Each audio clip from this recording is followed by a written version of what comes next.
dat dit nog altyd U was. Vader, daar is niks in ons hande wat ons kan bring om onsself te red nie. Daar is niks wat ons kan doen, Vader, om die verhouding met U te herstel nie. Dit is net Christus. En dis hy alleen. Dit was nog altyd. En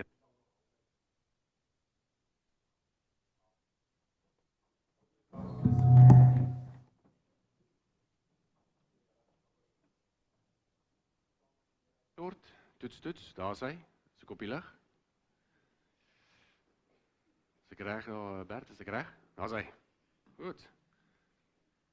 Julle kan ons saam met ons oopmaak, indien jy jou woord hier het, Hebreërs 12, indien jy sou wou, Hebreërs 12, vers 1 tot 2. En so voel dit, in 'n oogwink is dit verby met hierdie reeks wat ons begin het, in die begin van die jaar, en wat ons gevat het tot en by die Paasnaweek, die kruisiging en die opstanding van ons Here Jesus. Ons is aan die einde van hom. 'n Reeks oor geloof. En inderdaad, dink ek in Hebreërs 12 bereik hierdie reeks sy hoogtepunt. Ek dink ook dit is so mooi bestem soos die Here dit toegelaat het, dat Hebreërs 12 verseker op hierdie spesifieke naweek geval het. Goed, ek is op die skyfies. Dankie. Kom ek lees vir ons, Hebreërs 12 vers 1 tot 2. Daarom, terwyl ons dan so groot skare geloofsgetuies rondom ons het, laat ons elke las van ons afgooi, ook die sonde wat ons so maklik verstik. En laat ons die wedloop wat voor ons voorlê met volharding hardloop. Die oog gefestig op Jesus, die begin en die volëinder van geloof. Terwille van vreugde wat vir hom in die vooruitsig was, het hy die kruis verduur, sonder om vir die skande daarvan terug te deins, en hy sit nou aan die regterkant van die troon van God. Net tot daar. Ons het 'n geloofsreis gehad, dink ek. En ek dink dit was 'n reis wat met ons inspraak gelewer het oor hoe geloof lyk, en het vir ons praktiese voorbeelde gegee van hoe geloof werk. Ons het in die begin van Hebreërs gesien dat geloof nie net 'n intellektuele oefening is nie. Met ander woorde, geloof is nie net iets wat jy oefen met jou kop nie. Jy moet net 'n bietjie harder dink of 'n bietjie meer weet nie. Dit is nie net dit nie. Ons het gesien geloof is 'n kopsaak, maar geloof is ook 'n hartsaak. As jy enige een van die twee wegvat, is dit nie geloof nie. Jy moet weet wie jy aanbid en in wie jy glo, dit is die kopelement. Maar as jy dit net weet en jy vertrou nie dit wat jy weet nie, dan ontbreek jy in die hart. Daarom kan jy sê, mense kan dalk baie weet van die Bybel, maar dit beteken nie hulle het reddende geloof nie. 'n Goeie voorbeeld is die Satan homself, wat 'n kundige is in die Bybel. Inteendeel, die Satan was so, hy dink platant dat hy die Here Jesus self uitgedaag het met die woord van God. Dis net kennis. Het hy 'n reddende verhouding, 'n liefdevolle verhouding met die Here? Nee. En so kry jy die ander element. Mense wat sê, dis net liefde en net 'n gevoel, en hulle aanbid, maar hulle weet nie wie hulle aanbid nie. As jy hulle sou vra, wie aanbid jy? Beskryf vir my Jesus, dan sê hulle, Jesus is net liefde. Jesus is, wat sê Jesus? Geen kennis, geen definisie. Hulle weet nie hoe om God te aanbid nie, want hulle ontbreek. Die skrif sê dit ook mooi, my volk gaan ten gronde weens gebrek aan kennis. Sien jy die twee elemente in mekaar inmeng? Dit is 'n kopsaak, maar dit is 'n hartsaak. Ons moet weet, en dit wat ons weet, moet ons vertrou en uitleef. Dit wat in ons koppe is, moet afsink tot in ons harte. Dit is geloof. Om God te ken en om God te vertrou. En ons het gesien deur Hebreërs 11, dat wanneer ons weet wie God is en wanneer ons hom vertrou, dan begin daar sekere eienskappe van geloof in ons na vore kom. Dink byvoorbeeld aan die voorbeeld van Abel. Wanneer jy weet wie God is en wanneer jy God vertrou, dan kom jy met 'n opregte hart, 'n opregte offer. En sê, hier is ek, Here. En toe ook aan Henog. Wanneer jy weet wie God is en God vertrou, dan wil jy jou lewe wandel asof God langs jou is. Henog het met God gewandel. Noag, As jy weet wie God is en jy God vertrou, dan wil jy God gehoorsaam. Nie uit dwang nie, maar uit wil. Ek wil. Soos Noag God gehoorsaam het, selfs al verstaan jy nie partykeer nie. En Abraham het God vertrou vir die toekoms. As jy geloof het in die Here, dan beteken dat jy vertrou God vir die toekoms. En so ook, verlede week, Sadrag, Mesach en Abednego, die 3 manne wat in die vuuroond gegooi was. Hulle geloof het die toets weerstaan. As jy weet wie God is en jy vertrou hom met jou hart, dan sal jy sterf vir wat jy glo. Sien jy hoe die skrywer voorbeelde gevat het en vir jou gewys het, hoe manifesteer geloof? Hoe raak geloof sigbaar in jou lewe? Dus as jy weet wie God is en as jy hom vertrou, dan gebeur hierdie goed van self in jou lewe. En nou kom die skrywer, en ons is by Hebreërs 12, en ek dink persoonlik dat Hebreërs 12 vers 1 tot 2 goed in sou gepas het aan die einde van hoofstuk 11, maar hy begin met sy volgende hoofstuk, en hy begin eintlik met 'n voegwoordjie daarom. Nou ek het 'n preek gedoen oor Hebreërs 12 vers 1 tot 2, dit was 'n nuwejaarspreek om te sê, hardloop die wedren, nee, hardloop met jou oë doelgerig. En dit was die klem vir die nuwe jaar. Die klem was, laat ons so sal hardloop om vir Jesus te kyk en nie langs ons te kyk nie, nie vir ons voete te kyk nie, nie agter te kyk nie, nie terug te kyk na ons verlede nie, nie te kyk na mense om ons wat ons aandag probeer aftrek nie. Hardloop in die nuwe jaar en sê, kom ek kyk net na Jesus. Dit was die klem.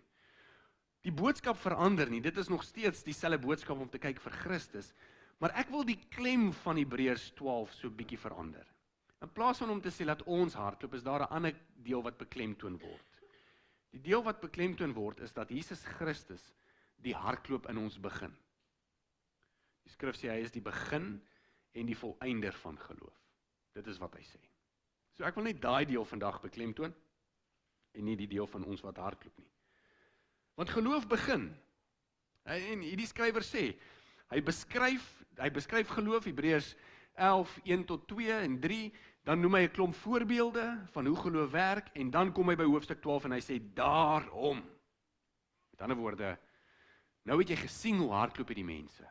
Nou het jy gesien hoe glo die mense. Daarom is dit jou beurt. Dis wat hy sê. Is nou jou beurt. Is nou jou beurt om na hulle te kyk en te sê, sjoe, ek onthou vir Abel, ek onthou vir Noag, ek onthou vir Abraham, ek onthou hulle stories en ek onthou hoe hulle kon glo en vashou aan God in die midde van alles. Nou is dit my beurt. Dis hoekom hy sê daarom. Daarom. Hy sê daarom is jou beurt. Jou beurt om eerstens na Jesus te kyk, dis wat hy sê. Want hy beskryf Jesus as die begin en die volëinder van geloof. Wat beteken dit?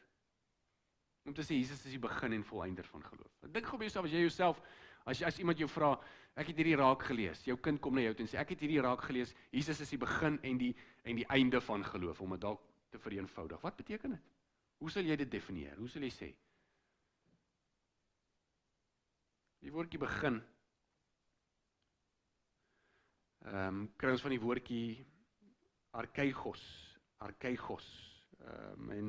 jy hoor daai arkei, daai argie, sal ons hom eintlik sê in Afrikaans, argie, argitek byvoorbeeld.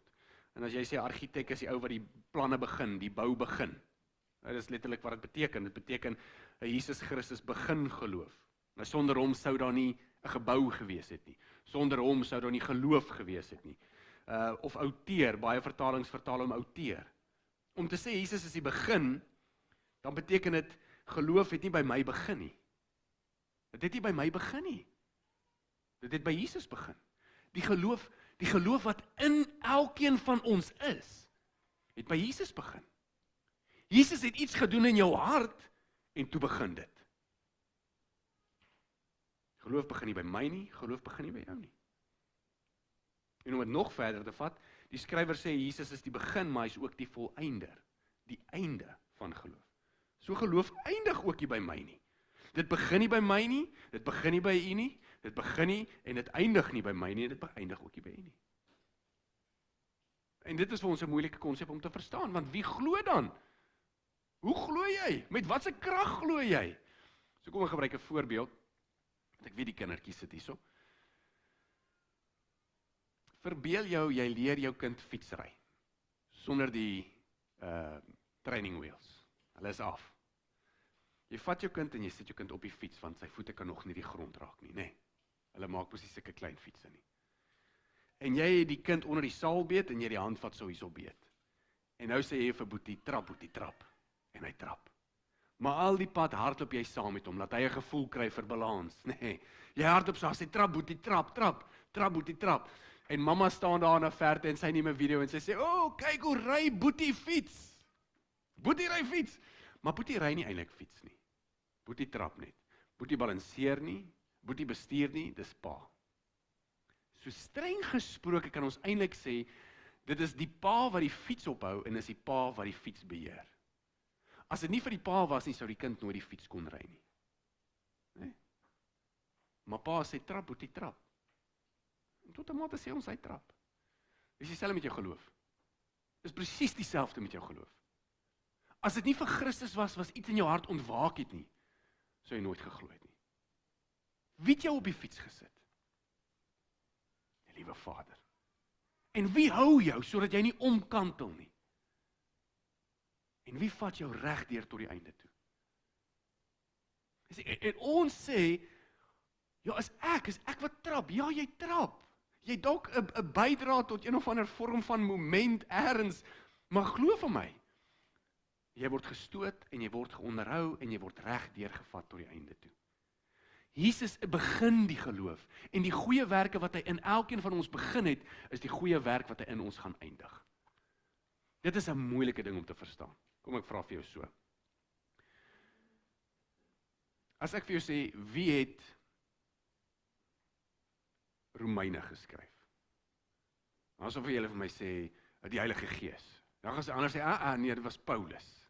Dan gaan ek sê, wie is dit nou, Heilige Gees of Paulus? Wie het Romeine geskryf, Heilige Gees of Paulus? Dan gaan sy sê, nee, was Paulus se woorde, maar tog die Heilige Gees wat inspraak gelewer het. Dis moeilik, né? Dit was die Heilige Gees verseker onder die inspirasie, het Paulus onder die inspirasie van die Heilige Gees sy woorde neergeskryf. Is die woorde van God? Ja.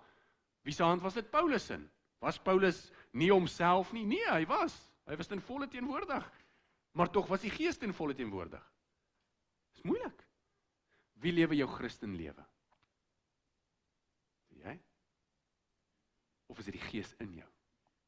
Wie maak die goeie besluite in jou? Wie motiveer jou? Wie verander daai harde hart van jou? Is dit jy? Tot 'n mate jy, maar tog nie, tog is dit die Gees van God in jou. 'n Moeilike konsep. As ons die fiets van geloof ry, dan beteken dit ons moet trap en ons beweeg in 'n rigting. Maar ons weet, Christus het iets in ons begin. En omdat hy dit in ons begin het, vat hy ons deur tot die einde toe. En dit veroorsaak dat ons eerstens dankbaar is, en tweedens besef ons waar ons krag vandaan kom. Goed. Nou gaan jy sê, Sean, jy het 'n pragtige argument daar, maar wat sê die Bybel? Ek is bly jy het gevra. Efesiërs 2, 8-9. Uit genade is julle verlos deur geloof, en dit kom nie uit jou self nie. Wag, so die geloof kom nie uit myself nie? Ja. Dit is 'n gawe, met ander woorde 'n geskenk van God. Dit kom nie uit jou eie werk nie, sodat niemand op iets mag roem nie. So wie trap die fiets? Jy trap die fiets. Wie hou jou reg op? Christus. Wie het jou opgesit? Christus. Wie vat jou deur tot die einde toe? Christus. Dis altyd Christus. Ons dink aan 'n geloofsresies, want dis waarvan hierdie skrywer praat. Hy praat van, daar's 'n geloofsresies. Ons is in die geloofsresies. En baie keer dink ons, ek moet die geloofsresies hardloop. En ek moet op so 'n manier hardloop dat ek minder sondig, harder probeer, sterker glo, meer brein, meer van myself, meer. Maar geloofsresies beteken ek moet meer kyk na Christus. Ek moet myself uitstrek na Christus. Ek weet Christus is langs my, hy's in my en hy's voor my. Dit gaan oor 'n ywer. Dis wat hy sê. Dit gaan oor 'n ywer. 1 Korintiërs 1:9 is dit dieselfde. Ek het hom nou nie op nie, ek het my vanoggend bygeval. Oor wat sê 1 Korintiërs 1:9? Oor wie die verhouding in jou kweek. God sal dit beslis vir julle doen, want hy hou altyd by sy woord. Dit is tog hy wat julle geroep het om in hierdie wonderlike persoonlike verhouding met Jesus Christus te wees. Wie sit jou op die fiets? Wie onderhou jou?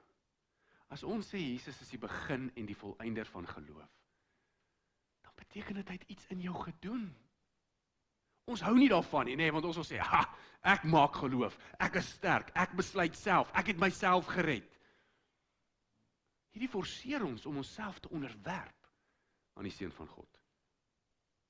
En om te sê, Here, jy het my kom red. Dis hoekom ons sing, genade onbeskryflik groot.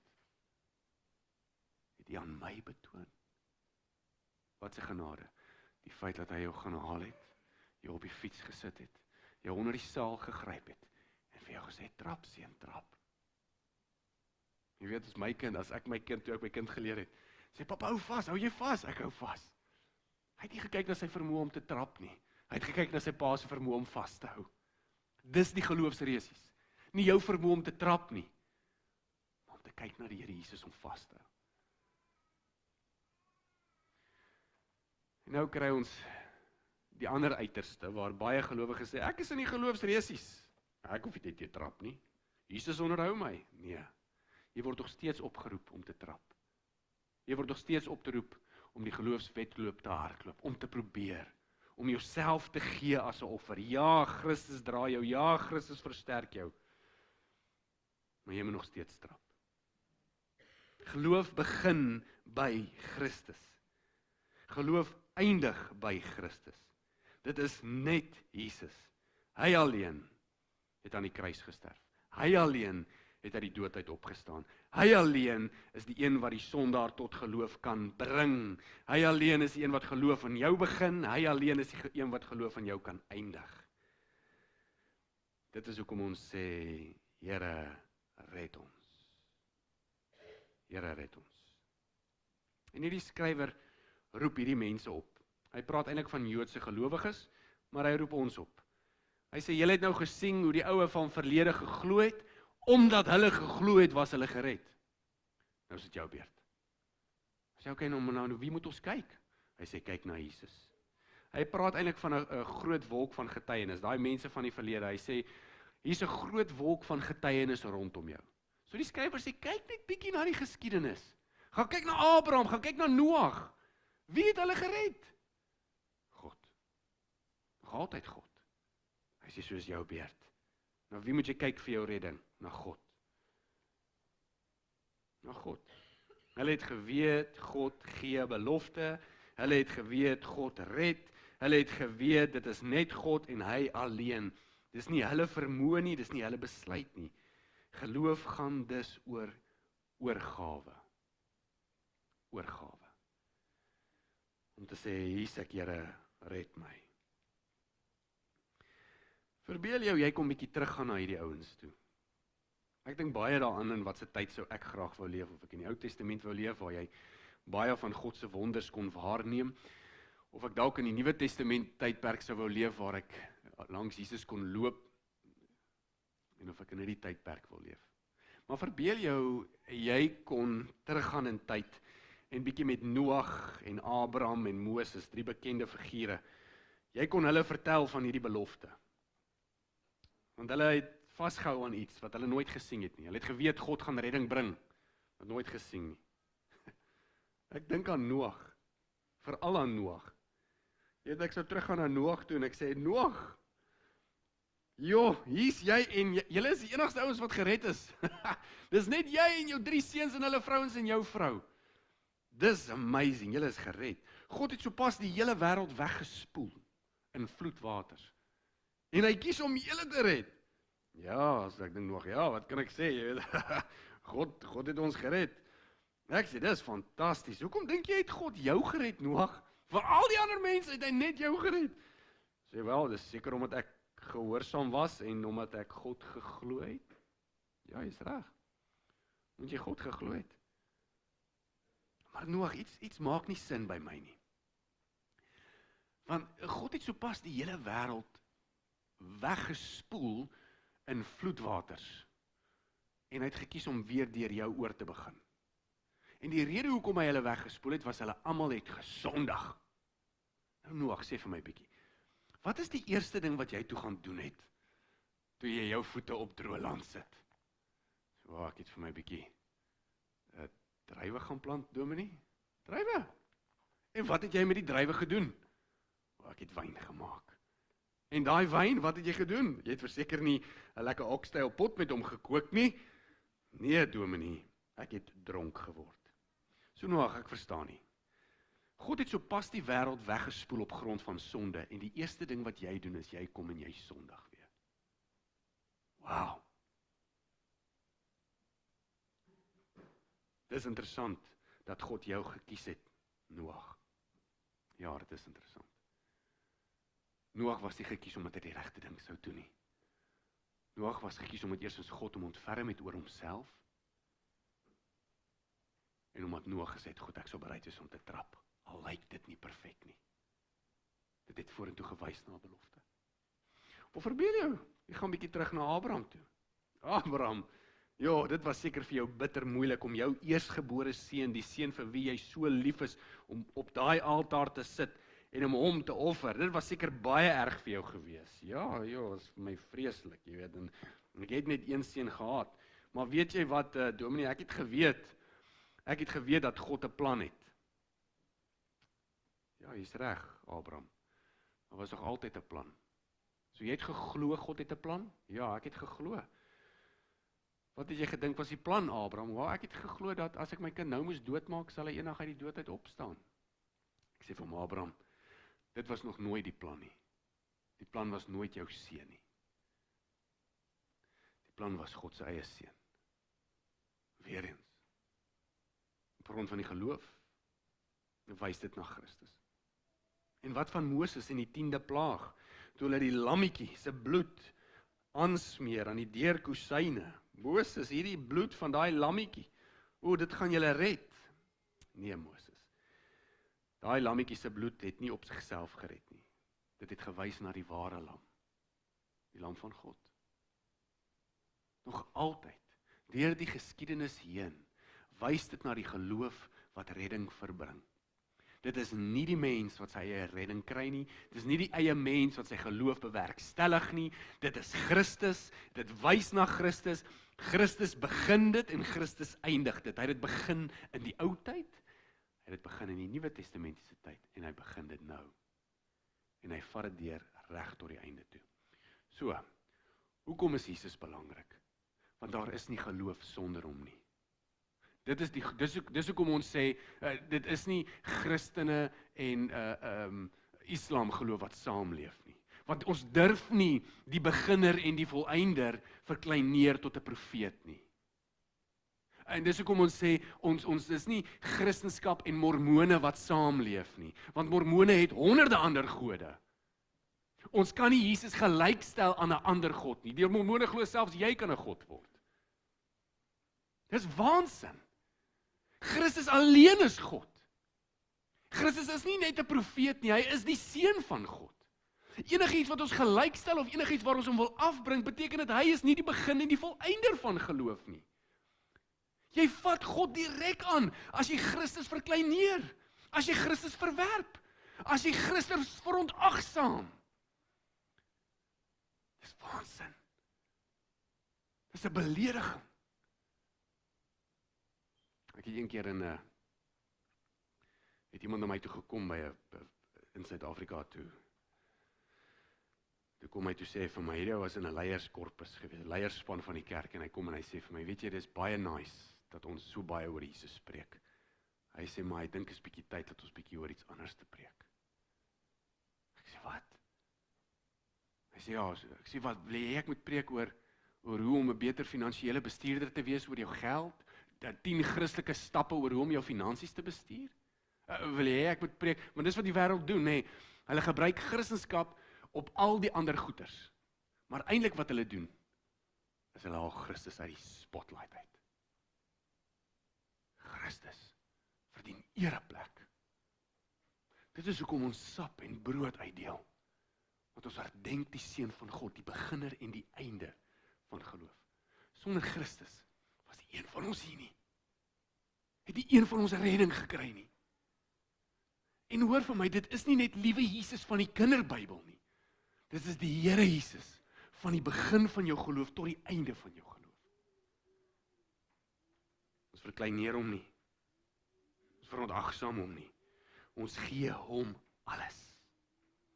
As jy gaan kyk, net so in die begin van Hebreërs hoofstuk 11, die vorige hoofstuk sal jy onthou, dat vers 3, deur geloof verstaan ons dat die wêreld deur die woord van God geskep is. In die begin was die woord was God, die woord was met God, Johannes 1. Dit is 'n verwysing na Jesus. Jesus was in die begin van die skepping, Jesus is in die begin van geloof, Jesus is aan die einde van die skepping, Jesus is aan die einde van die geloof. Dit is asof die hele geloofskristendom ingekeer is rondom die Seun. Dit gaan oor die Seun. Ons vat hierdie naweek en ons sê dit gaan oor die Seun, 'n Seun wat gesterf het. Hy moes nie sterf nie. Want ek voel ek moes sterf. Ek moes gekruisig word. Hoe is dit dat iemand onskuldig moet sterf vir my? Ek vra vir Kirsten donderdag aand toe ek by die huis kom, toe wag hulle vir my, nee. Na die verdonkeringsdiens, ek sê vir hom, Seun, hoe sal jy voel as jou boetie, jou middelboetie, as hy pak slaag kry, omdat jy iets verkeerd gedoen het? En hy sê, nee, dit sal nie reg wees nie, papa. Ek sê, hy so hartseer voel. Hoe sal jy voel, dat die Seun van God, vir jou pak slaag gekry het, en hy dit nie verdien nie? Nee, sê jy. Maar ons is dankbaar, want dit stop nie by die kruis nie. Dit stop nooit by die kruis nie. Die Here het geweet. Hy het geweet. Daarom sê hy, wanneer ons hardloop, moet ons die las afgooi. Nee, dis wat hy sê in die volgende vers. Hy sê, laat ons van elke las ontslaa raak. Dis nog iets wat ons moet doen. Hy sê, terwyl jy trap intentioneel. As jy weet, daar's goed wat jou verhinder om te trap. As jy weet, daar's goed wat verhinder jou in jou geloofsresies. Dis nie die moeite werd nie. Dis nie die moeite werd om vas te hou aan gierigheid nie. Jou geld gaan brand. Dis nie die moeite werd om vas te hou aan losbandigheid nie. Dis nie die moeite werd om vas te hou aan die sonde nie. Want dit gaan oor Christus. Kan jy verbeel jy hardloop 'n wedren? En reg rondom jou staan mense in 'n kring. En jy weet, jy's veronderstel om ergens by 'n wenpaal uit te kom. Weet jy wat gebeur? Jy gaan in 'n sirkel hardloop. Sonde, die skrywer sê sonde omring ons. Ons hardloop in die kring van ons geloof. Hy sê, gooi dit af. Wat is dit wat jy moet afgooi vandag? En direk na dit sê hy, hardloop die wedren. Laat ons die wedloop wat vir ons voorlê met volharding hardloop, die oog gefestig op Jesus. Goed. Hy sê, kyk vir Christus. Moenie vaskyk in die kruis nie. Kyk na die kruis, maar moenie daar stop nie. Kyk nog verder. Ek glo jy kyk op twee maniere. Eerstens jy kyk na Christus aanhoudend as jy hardloop. Jy weet, soos jy hardloop is soos 'n wedren. Ek sê 'n lang afstand ou nie, ek is ook nie 'n draf ou nie. Ek het al hieroor gepraat. 'n Kort afstand is beter. Ek verstaan ook nie altyd as 'n ou draf nie, want jy hardloop in kringe en jy wen nie by 'n wenpaal nie. Maar as jy draf is dit goed. Maar die konsep is jy hardloop 'n wedloop en jy hardloop na 'n bestemming toe. En wanneer jy hardloop, weet jy kyk nie vir jou voete nie, jy kyk nie langs jou nie, jy kyk reguit voor jou.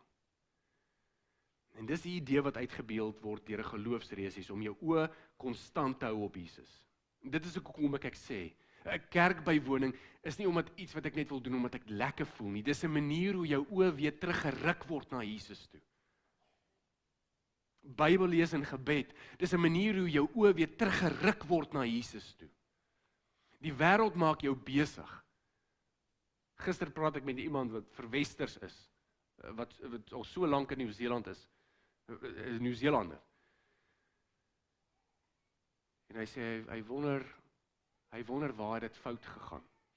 Hy wonder hoe het sy die mentaliteit verander van die Christelike geloof na, nou sien hy net lewe vir homself en lewe vir elke oomblik en lewe vir dit. En hy sien dit in die kinders, hy sien dit in sy eie kinders.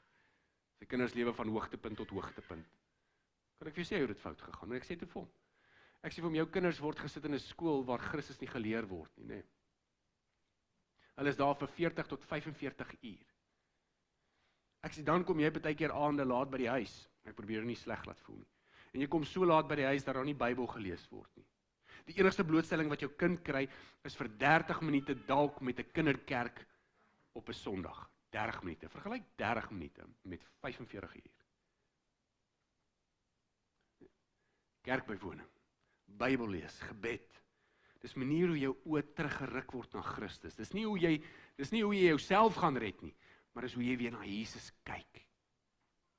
En dis wat hy sê. Hy sê kyk aanhoudend. Maar daar's 'n ander manier hoe ons kyk. Daar's 'n ander manier. Ons kyk na Jesus as 'n beloning. Ons kyk na Jesus as 'n prys. Ons kyk na dit wat Jesus gedoen het. Ons kyk na die kruis, ja. Maar ons kyk nie net na die kruis nie. Ons kyk wat het Jesus gekry. Hoor wat sê die skrif. Hy het sy plek aan die regterkant van die troon van God ingeneem. Christus het die kruis verduur sodat hy aan die regterhand van God gesit het. Hy het deur die lyding gekyk en gesê, maar daar wag iets vir my aan die ander kant. As jy hierdie geloofswedloop hardloop, jy hardloop deur hierdie wêreld en jy sê, maar daar's iets wat vir my wag aan die einde. Motiveer dit jou. Inspireer dit jou. Christus kon dit verduur. Hy het sy plek aan die regterkant ingeneem. En ek sê vir jou, hardloop jy asof Jesus lewe. Hardloop asof Jesus op 'n troon sit. Hardloop asof Jesus leef. Hardloop asof hy regeer. Jesus is nie dood nie. Die kruis is nie die einde van ons geloof nie. Dis die begin daarvan. Ons kyk na die opstanding. Ek bedoel, kan jy dink Jesus het by die kruis gestop? Ek wil vir jou wys dat vandag baie belangrik is vir jou geloof. Kan jy dink Jesus het nie uit die dood uit opgestaan nie? Wat se doel het 'n dooie verlosser? Wat gaan hy, as hy homself nie kan red nie, soos hy soldaat gesê het, jy sê, die seun van God, red jouself. As Christus homself nie kon red van die dood nie, hoe gaan hy jou red van die dood?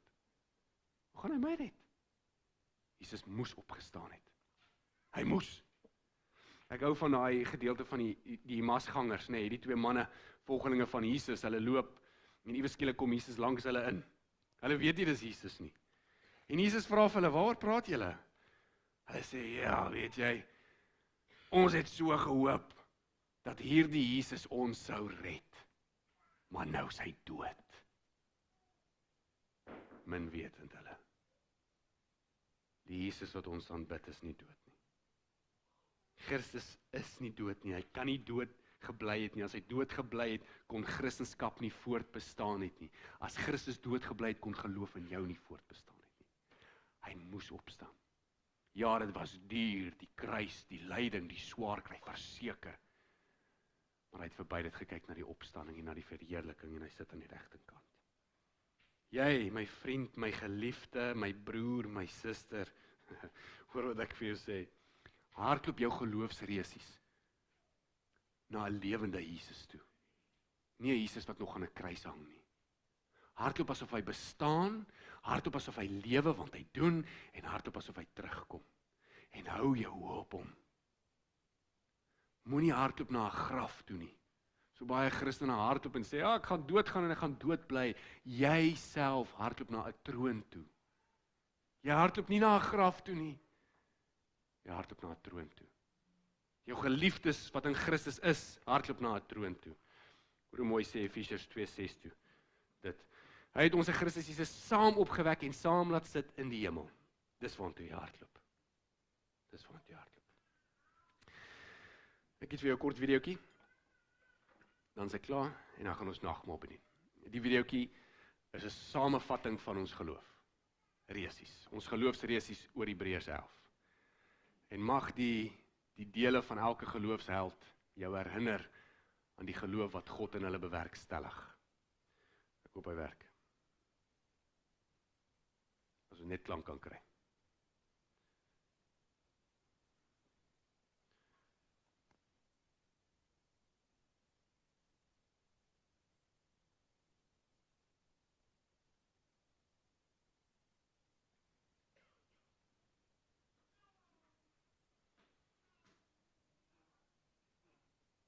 Niks, Bert.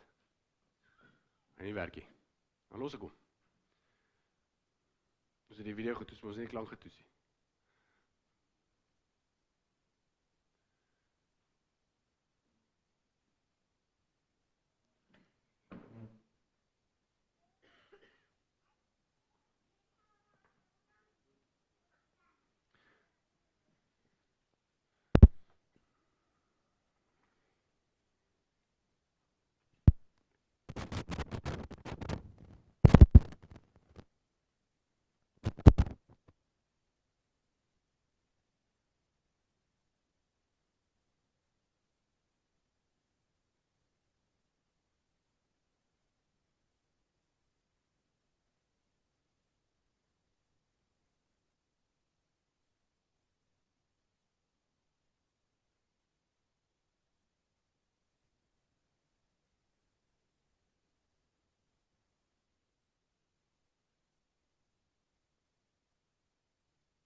Dis oké. Dis oké. Ek sal die skakel met julle deel as julle hom sou wou kyk. Of jy kan homself gaan kyk op YouTube. The Bible in 5 minutes. Ek seker hy sal vir jou iets beteken. Kom ons bid. Hemelse Here Vader, dankie dat ons vandag net kan sien dat geloof begin by Jesus Christus. Hy is die begin en die volëinder van geloof. Die ouens van verlede het gewys na 'n redding wat kom, 'n redding net in Christus. Noag, Abraham, Moses, dit alles het gewys na die bloed van die lam. Hierdie is die hoogtepunt van ons geloof. Christus wat die dood oorwin. Dankie vir daai oorwinning. Help ons nou om dit te vier. Om te kyk na die brood en na die sap en om te sê, maar hierdie is my Here. Die redder van my siel. In Jesus naam. Amen. Vriende, ek wil vra dat, ons gaan nou nagmaal gebruik, so ek wil vra dat die wat die kerk